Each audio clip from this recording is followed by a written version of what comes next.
Sunday luto ng sotanghon gisado kasi nag-crave si Habi. Ayan naman, buti na pasado naman at nasarapan naman siya sa result. Tama lang luto.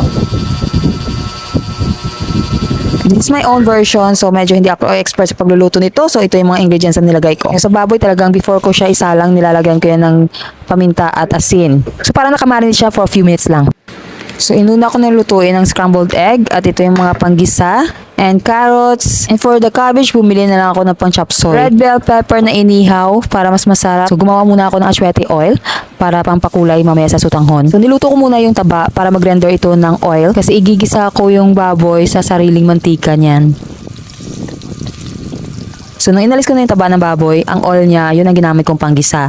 So, nagsimula tayo sa sibuyas, tapos bawang. So, naglalagay din ako ng white part ng scallion. Sinasama ko sa panggisa para pampabango. Lumabas na yung aroma, nilagay ko na yung baboy.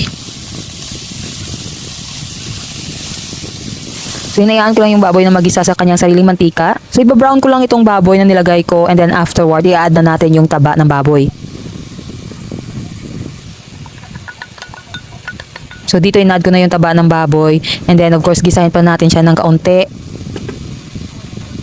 So, nung nakita ko na medyo nagbabrown na talaga yung baboy, nilagyan ko na ng konting tubig kasi kailangan din natin palambutin ito. Medyo makapal yung hiwa ko dito eh. So, nung malambot na talaga ang baboy at medyo wala na masyadong sabaw, in-add ko naman yung atay. Ang atay pala, binabad ko yan sa suka para mawala yung lansa. So, nung nakita ko na medyo nagbabrown na yung atay, nag-add ulit ako ng tubig para talaga mapakuluan ito at nang maluto ng todo. Hindi ko na pala na-videoan na pag-add ko ng red bell pepper.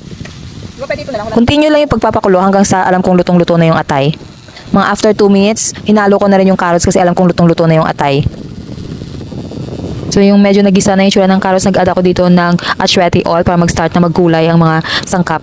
At sinunod ko na rin agad yung gulay. Hindi ko na masyadong pinatagal ang pagpapakulo dito kasi gusto ko medyo crunchy ang mga gulay. And then nag-add na rin tayo ng oyster sauce. Dalawang pack of oyster sauce na maliliit ang in-add ko. Tapos naglagay na rin ako ng paminta at saka asin. At also minash ko diyan ang ilan sa mga atay dyan para masama sa sabaw para maging creamy. So pinalambot ko na lang ng konti ang gulay pagkatapos in-add ko na yung sutanghon. So ang sutanghon pala binabad ko ito sa tubig for a few minutes before ko siya ihalo. Guys, naglagay din pala ako ng konting betsin dito before ko mailagay ang sutanghon. Pampalasa lang. And then after a few minutes, ayun, naluto na yung aking sutanghon gisado. Nilagay ko na yung scrambled egg on top. And ayun na, luto na. Yan ang version ko ng sutanghon gisado. Sana nagustuhan niyo ang version ko ng sutanghon gisado. Ano naman kaya ang next nating iluluto? Paki-comment naman na inyong suggestion. And if you like this video, please follow me for more. Yan lang. Bye!